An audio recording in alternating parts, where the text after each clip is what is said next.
And if I feel bad about us, it's the shooting is still an issue, getting better. Costly turnovers, not a lot of them, but costly ones.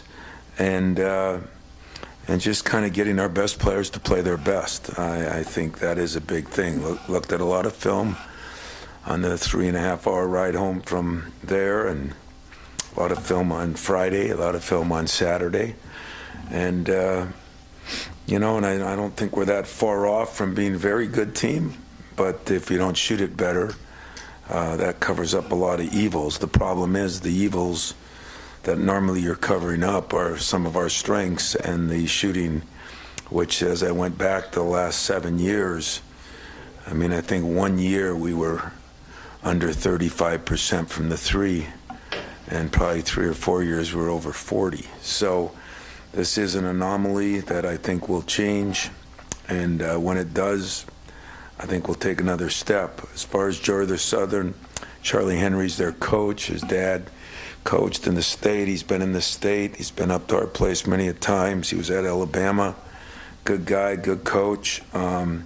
Several new faces, which is the norm for this day and age. And I think they're playing 12 or 13 players, and they have Eugene Brown, who's a good player from Ohio State that transferred there, has been hurt, I guess, and we don't know if he'll play, but he hasn't played yet. So they're a team that shoots 33 threes a game.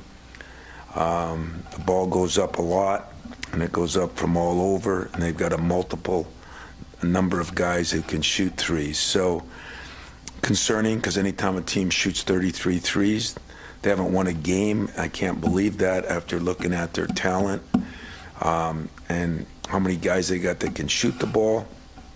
I guess defense has been a little bit of a struggle, and hopefully that'll help us in a little ways. Their best two players to me are Dean and a kid named Franklin, but they've had a couple guys sitting out for whatever reasons.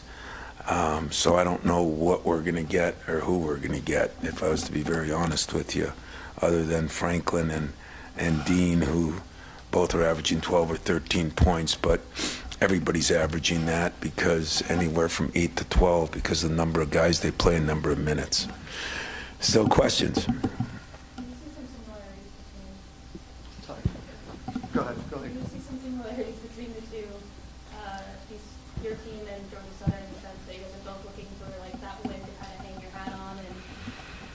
Well, I hope I don't see similarities. I think the similarities are really completely opposite. They've been really good, or haven't shot the ball really well, but they have a lot of three-point shooters.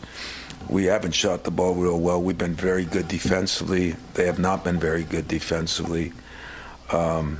Everybody's looking for wins nowadays. Everybody's looking for wins. But I look at the teams we played, and I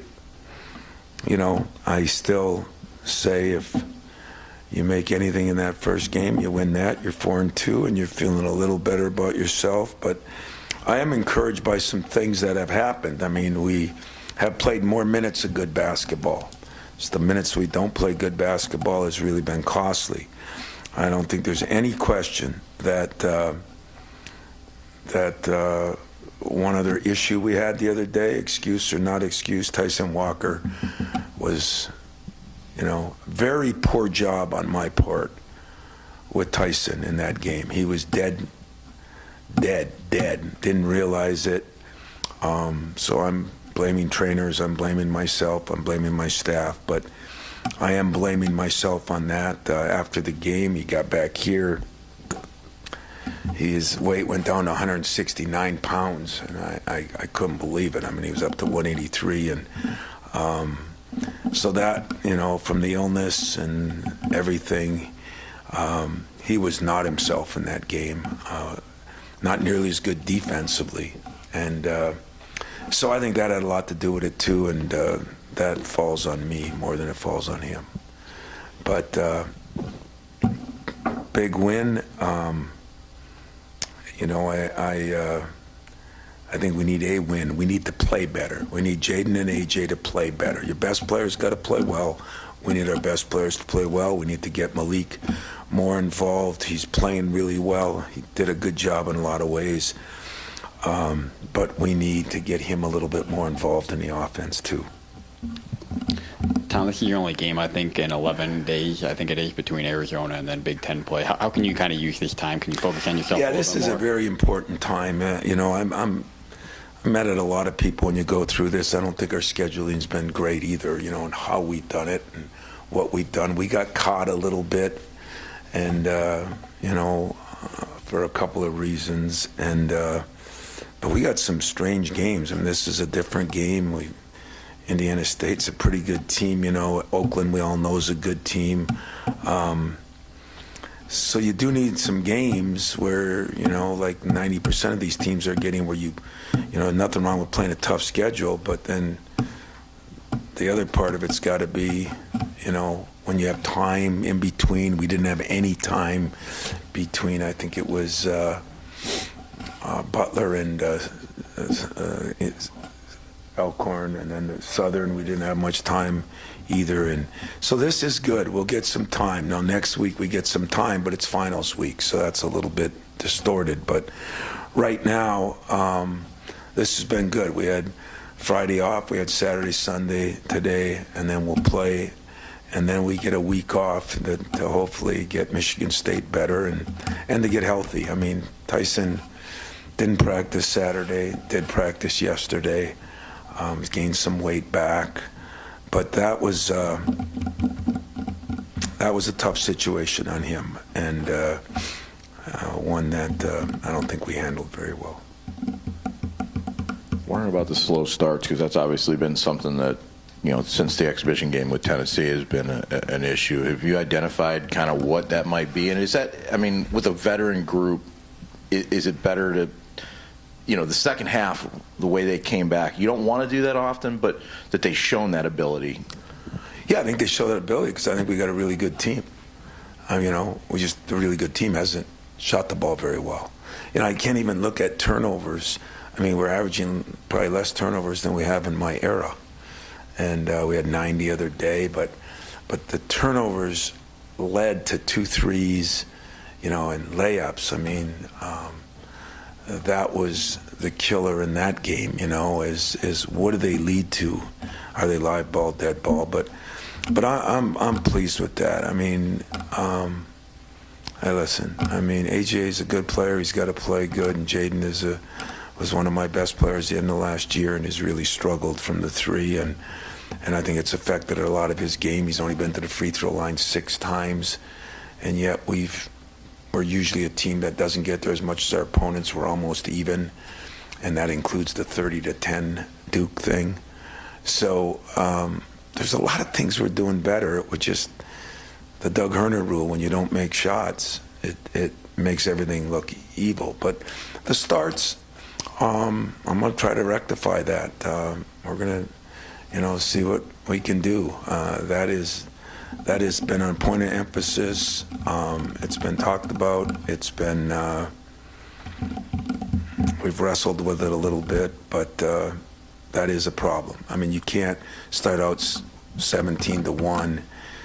The other day it was 23-10. Duke was a little better, but then they went on that stretch run right before the half to take a 1-point game to 10 or 11, whatever it was. Those are the stretches that a veteran crew shouldn't do, but it's partially because we're missing shots and partially because our best players got to play way well. It's the way it is. Is that something that can iron out over the course of the season?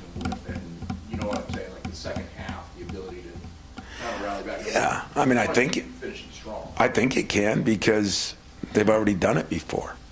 Like I said, I think one time in the last 6 years we shot less than 35% from the 3. We're shooting 26. Right now Cooper has taken a few less, but he's shooting the ball from the line better than Tyson. I can't look at that and say, man, that guy's doing a bad job. Nobody's trying to miss a free throw. and nobody that is a good free throw shooter throughout his whole high school and college career should be in that position. It is, and as we know, in that first game of the year, 3 of them were front ends of 1-and-1s, and it's the difference between winning by 8 and losing by 1, you know, and so we're working on it. We're spending time on it, but you know, that old adage, the more you harp on it, is that helping or hurting?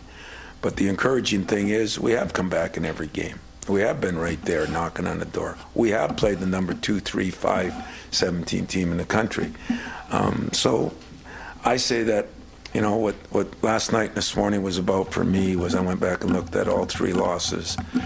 And the other day I looked at the Tennessee game, and what I see in those 3 losses is the shooting in those stretches, and we just got to do a better job of that. There's encouraging things, discouraging. Tom, you mentioned Jaden a couple of times. What do you think you need to? What does he need to do to sort of get on track? Is there anything you guys can do to help him? Is this a game that you look at to try to spark that a little bit based off coming off of his second half against Arizona? And what? Yeah, I'm anxious for you guys to watch this team warm up, because I mean I think we're talking like, you know, you should just go out and blow them out, and you know I don't totally disagree with you if I looked at their record and this and that, but you know, most of these teams come in, they're small. These guys are 6'11", 6'10", 6'8", 6'7". They have really good wing guards. So it is concerning. What Jaden's got to do is not let his offense dictate his defense, and he's got to shoot it better. I mean, he's had shots. You know, somebody would ask. I thought in the last game Tyson took a few bad shots. And he took a few bad shots because nobody else was making them, and we put him in that position. And then he was just worn out. I mean, if you watch that film, it was 4 minutes into the game, and he looked bad. And he didn't say nothing, and I didn't think we did a very good job of figuring it out. But other than that, I don't mind the shots we've taken. I love the fact we're getting 61 instead of 52 from last year, and we're not even offensive rebounding really well. So there are a million pluses. There's just the 2 negatives: best players playing well and making some shots rear its ugly head. You know, it's my understanding that you're on the search committee for a couple of things. I know one was the football head coach, Mr. Jonathan Smith, also as well as the university presidential search. Can you kind of detail your thoughts on Mr. Jonathan Smith, and then also kind of where things stand in search in terms of the university presidential search? Well, you know, I mean, I was on both, I guess, but you know, I'm during season, so I'm not as involved with things. In Jonathan Smith, that was a decision Alan made that I think is going to be a very good decision.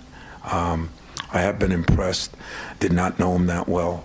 Talked to him one time. I have been impressed, and very impressed last night, getting a chance to sit down face to face for an hour and a half. I just think he brings maybe who we are. You know, he's kind of a blue collar attitude too, and has developed players, and you know, has kind of been the program that nobody respected as much with Oregon right down the road, and figured out a way on how to handle that and deal with it. And so his personality and everything is great. As far as the presidential, you know, we're supposedly down to a couple candidates, and I, from what I've seen, I like the candidates, and we'll see who they pick. That's their selection. I'm out of that now, but very important to me. But I'm you know, I was in the committee that got it down to 5, and then it goes to the board. So hopefully, I think our board is. I mean, there's no secrets. It's been crazy and a little bit embarrassing. But at the same time, I think when you go through something like that, everybody kind of figures out, hey, we got to start doing what's best for the university, and I think that's where our board's at. I think it's going to really come together, and maybe get a president, a football coach. We can start getting this train back on the tracks, and when it does, I think it's going to be very exciting for all of us with some of the other sports doing so well, like, our women's basketball's doing well, our women's soccer's done so well, and Adam's done a hell of a job over there in hockey. And so, you know what? There are brighter days coming up. It's been a little bit of a rough go, but there's brighter days coming up. I really believe that. Tom, Xavier Booker, what would you like to see his freshman year track look like from where it is now to what, and how much is realistic in terms of development within a season? I think this is the hard thing too, because you want to play some guys and you want to get some guys ready, but you can't play 11, 12 guys. We all know that. You could play 8, 9, maybe 10 in certain situations, but Book had his best practice yesterday, and I've spent a lot of time with him, spent time with his parents.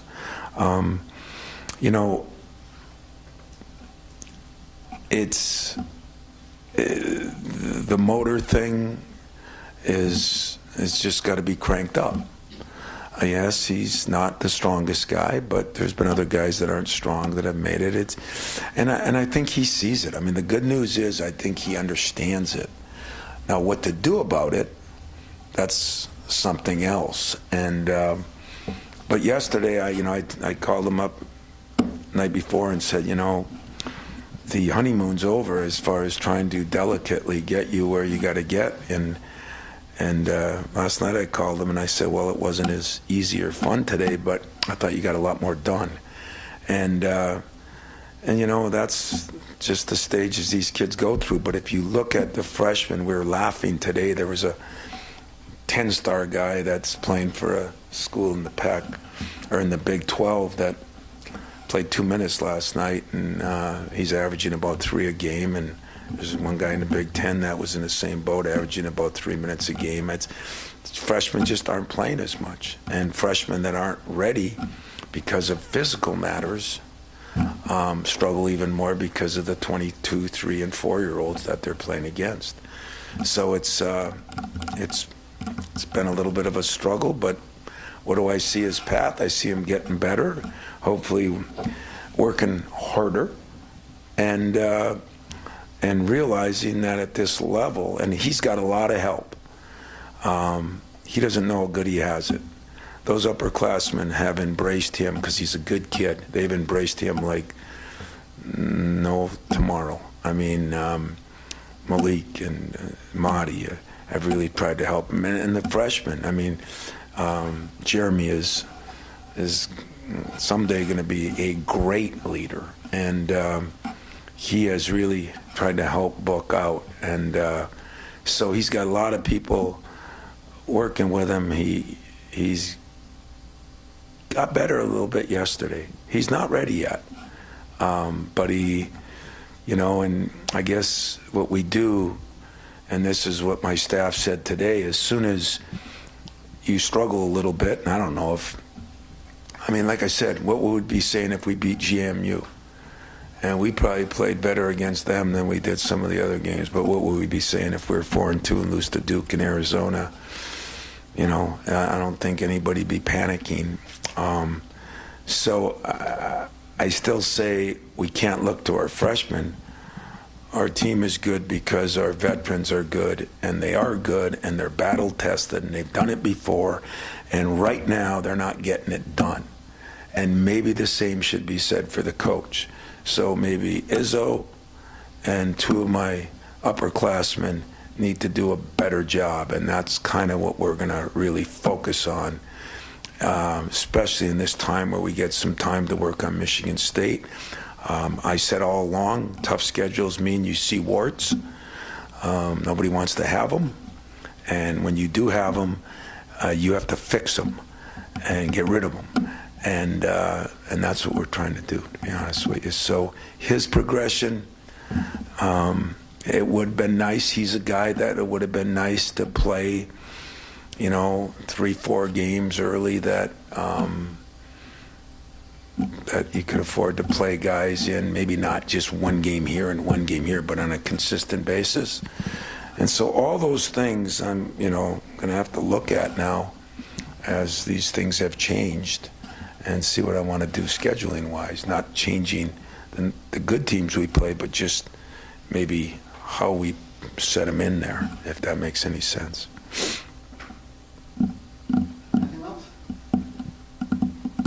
Well, enjoy Jonathan. I think he's on at 12:30 on BTN, so turn on the TVs, let them enjoy themselves. Thanks a lot.